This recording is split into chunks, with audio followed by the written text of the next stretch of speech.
And to Australia now, where voting is underway in the country's general election. Opposition leader Tony Abbott is widely expected to become the next Prime Minister.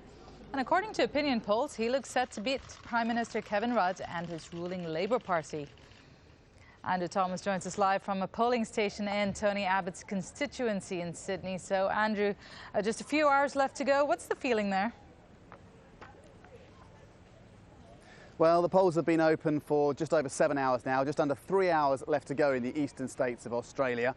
And the real feeling is that Tony Abbott is heading not just for a victory, but a big victory. I'm in Tony Abbott's constituency of Warringah in northern Sydney, and the local paper here talks about prime time. It talks about their local MP becoming the PM. But it's not just the local papers. The national paper in Australia suggests that Abbott is on track for a big victory. 40 seats, majority it's talking about, in a parliament of just 150. So that would be a landslide victory over Kevin Rudd.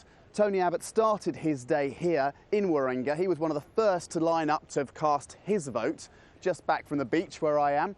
And there was a big pack around him, a big pack of media watching him vote. But then he headed off to the western suburbs. In that part of Sydney, the western suburbs of Sydney, that's where many of the marginal seats are. That is where much of the election may well be decided. It's a handful of seats in Western Sydney, in Brisbane and in Melbourne that this election will come down to. Kevin Rudd is spending his day in his electorate in Brisbane. He voted about 2 hours ago, a big crowd around him as well.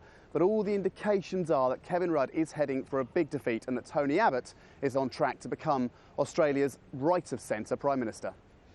As you said, there are all signs pointing to Tony Abbott.